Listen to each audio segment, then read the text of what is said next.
Good morning, ladies and gentlemen. Thank you for tuning in to our first In Cosmetics Global webinar this morning. This is one of 8 webinars going on today, so if you haven't already registered for the other webinars, please do so by going onto the main website, incosmetics.com/global. So leading our first webinar is Gabriella Beckwith, who is Senior Analyst of Beauty and Fashion at Euromonitor International, and she'll be giving us a taster of the world's beauty hotspots from K-beauty to A-beauty.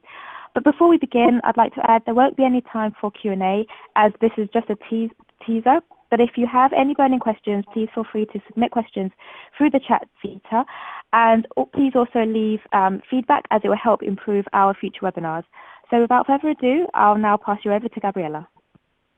Great, thanks a lot for the introduction. Good morning, everyone. So today I'll just be presenting a little bit about why the hotspot trend has developed, what are the biggest so-called beauty hotspots that we see right now, and how are multinational companies responding to the trend. And I just wanted to add a quick note that obviously, a lot has changed in the last few months, but at the time of writing this report, these are the opportunities that we deemed important. And as a business, we are looking into the impact of COVID-19 at the moment.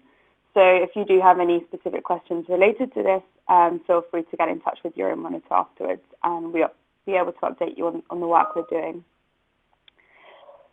So just to begin, for those of you that actually don't know anything about Euromonitor, we are a strategic market research company providing information across a variety of industries, economies, and consumers.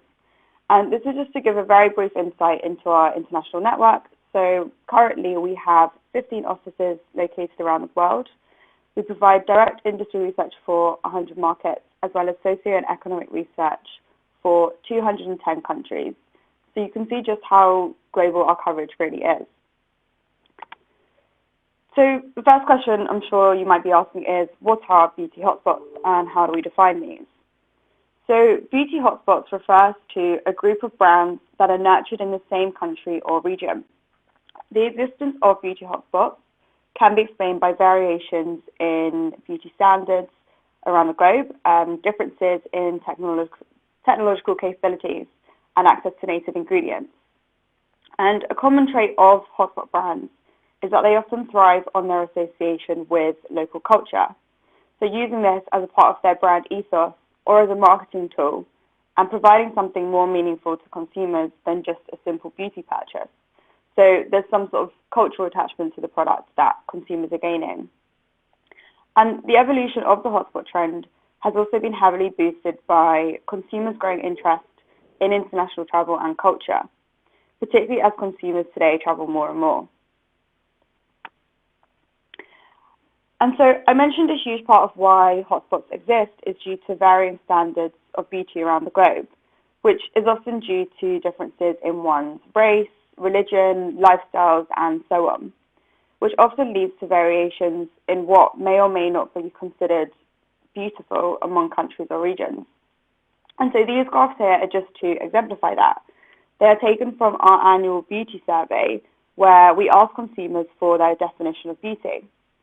And we can see here some interesting differences in beauty standards among countries.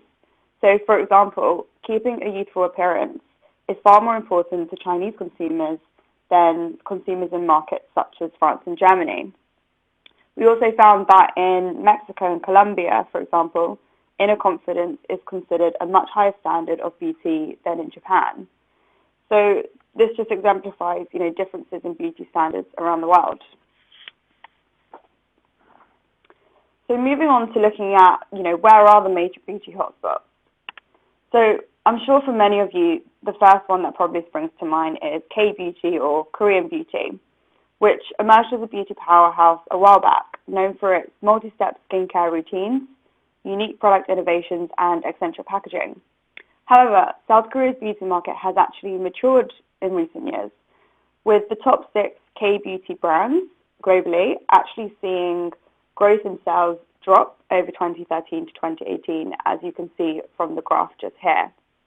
So this is their year-on-year growth in sales over that period.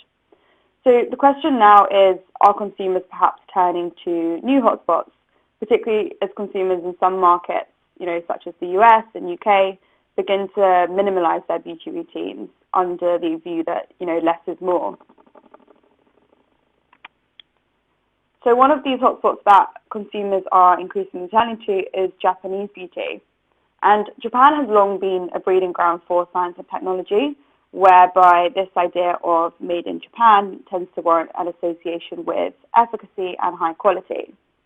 But now Japanese beauty is experiencing somewhat of a resurgence, as the scientific pursuits of Japanese brands are resonating well with consumers' growing interest in dermocosmetics, and as clinically proven claims and medical endorsements are increasingly a consumer priority. And just here in the graph, we can see the growth of the top 10 Japanese beauty and personal care brands globally between 2017 and 2018. And you can see here that they're all performing particularly well, as indicated by the blue dots, which shows their growth, with some of these brands even seeing double-digit growth in that year. Another hotspot that has gained huge attention recently is Chinese beauty.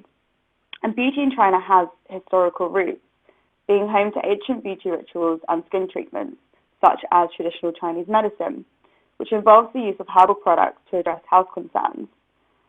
Today, many Chinese brands are reviving and cashing in on these traditions, and a lot of Chinese traditional medicine brands are striving to rebuild consumer confidence in local brands among Chinese consumers.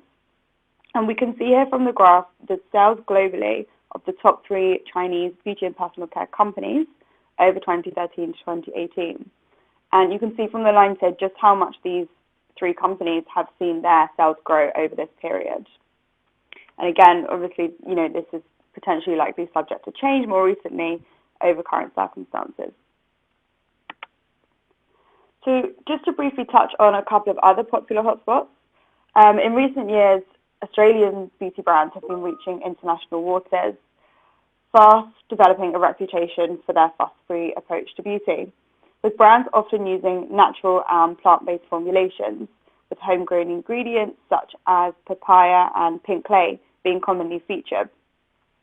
And what a lot of the new A-beauty brands, such as Sand and Sky here, just in the picture just here, are doing is really highlighting their association with Australian culture and using this idea of, the Australian laid-back lifestyle as a marketing tool in order to promote the brand. Scandinavian beauty refers to the group of brands from Sweden, Norway, Denmark, Finland, and Iceland, with the region being renowned for its high standard of clean living and wellness-orientated lifestyle. These brands are thriving off changing attitudes towards natural and sustainable beauty. Besides this, Scandinavian brands tend to be renowned for their aesthetically pleasing designs, with packaging often displaying a sleek, modern, and often premium look, as exemplified here by the hair care brand Sacha Schwarm.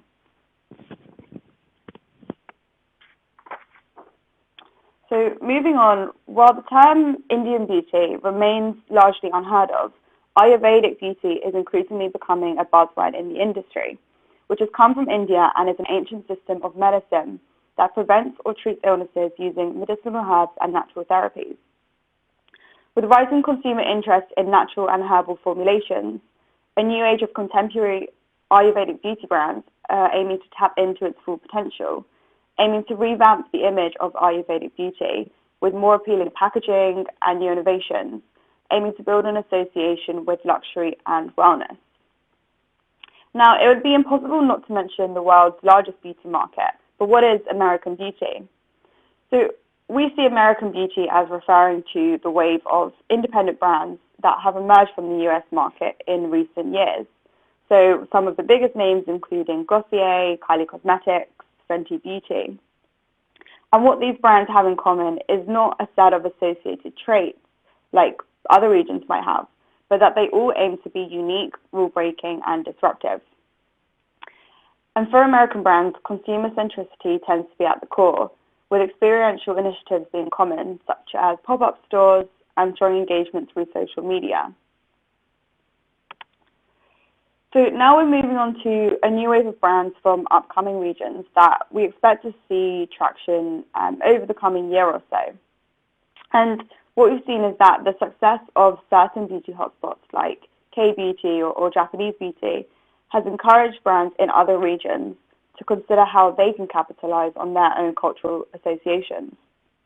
So notably, we're seeing a rise in beauty brands from Germany, Brazil, the Middle East and Africa in particular, as consumers in these regions warm towards local players.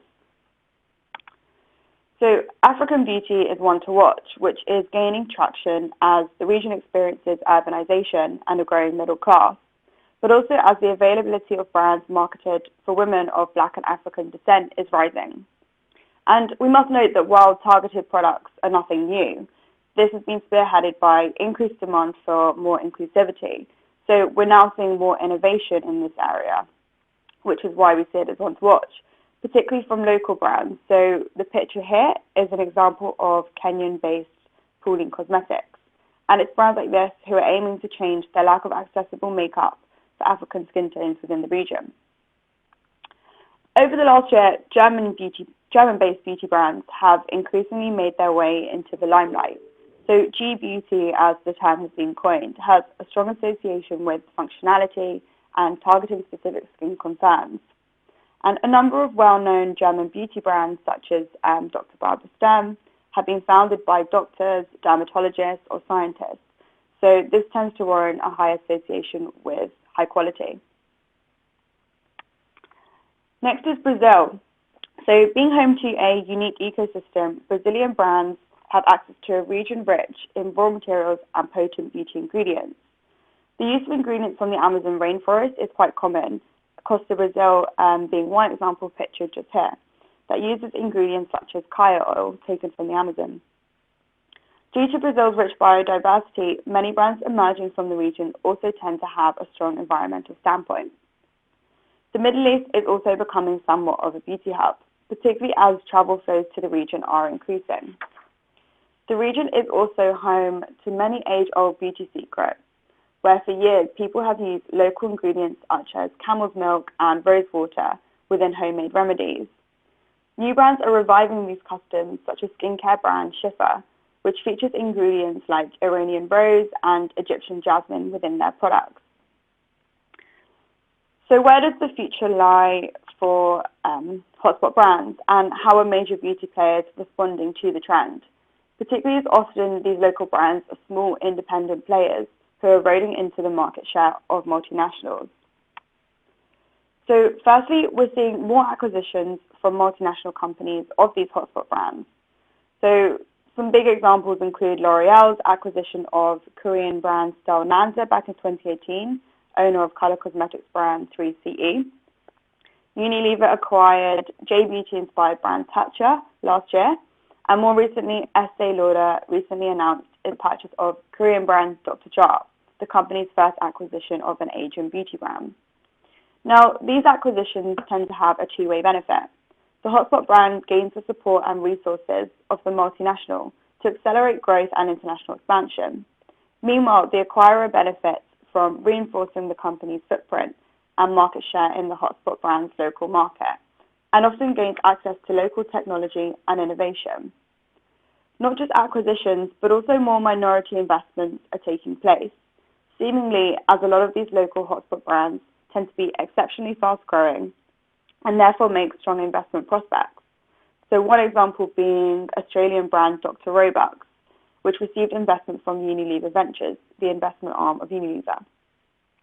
We're also seeing more hotspot-inspired brands, both by companies and retailers. So this includes CVS Pharmacy's K-Beauty-inspired brand Joa, as seen in the picture just here.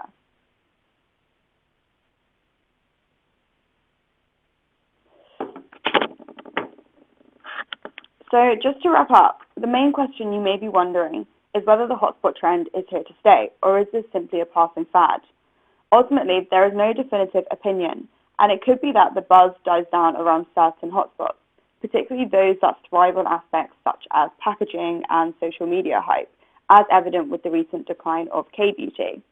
Either way, opportunities still persist for brands to draw on the unique array of ingredients and resources that their country has to offer, particularly as benefit-led and effective features gain importance among consumers, and consumers pay greater attention to where ingredients are coming from. Prospects also exist for hotspot brands that continue to innovate and bring new technologies to the beauty market. Hence, the key challenge is tapping into the hotspot trend while keeping longevity and future growth avenues in mind. Thank you very much for listening. Well, that rounds up our first webinar today, and Gabriella will be presenting in the Marketing Trends Theatre on Day 2 of In-Cosmetics Global, and we certainly hope to see you all there. This webinar will be available to view again on demand, so do feel free to visit the channel again. And also don't forget to tune into the other webinars going on today, tomorrow and Thursday. All the details are on the website, incosmetics.com/global. And with that, thank you so much for tuning in, and take the utmost care and stay healthy.